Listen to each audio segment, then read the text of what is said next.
I actually have known my husband since I was 12 years old, 11, 12 years old. Um, yeah, I was 11 or 12. I can't remember if I was 11 or 12. It was in the summer of, I think, 1967. In any case, I had a friend who lived next door, and he is her first cousin. And she moved next door, and they had a swimming pool, so of course, he was going to come over with his family a lot.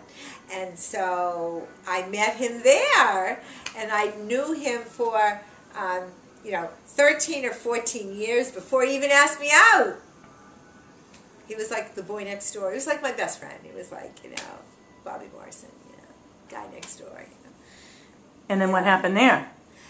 Oh, what happened? Yeah, so your friends, little kids. So we were friends, up until I was living in Chicago. And I came home, I came home for an interview. My parents absolutely wanted me to move back to Boston. So my dad had, every week would send me the ads, the job opportunities from the Boston Globe, the speech pathologist.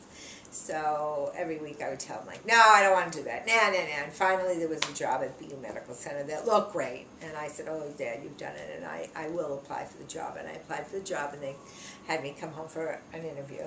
And I saw Bobby that weekend. I was home for the interview. And I just thought he was a little more forward than he usually is. And so I said, if I move back to Boston, I think Bobby Morrison's going to ask me out. And I remember telling my aunt in Chicago that, and she said, those are the kinds of things that work out. And I was like, oh, that's really interesting. So I came home. I was home maybe 10 days, and the phone rang. Hi, Wendy, it's Bobby Morrison, and he asked me out. And 3 months later, we were engaged.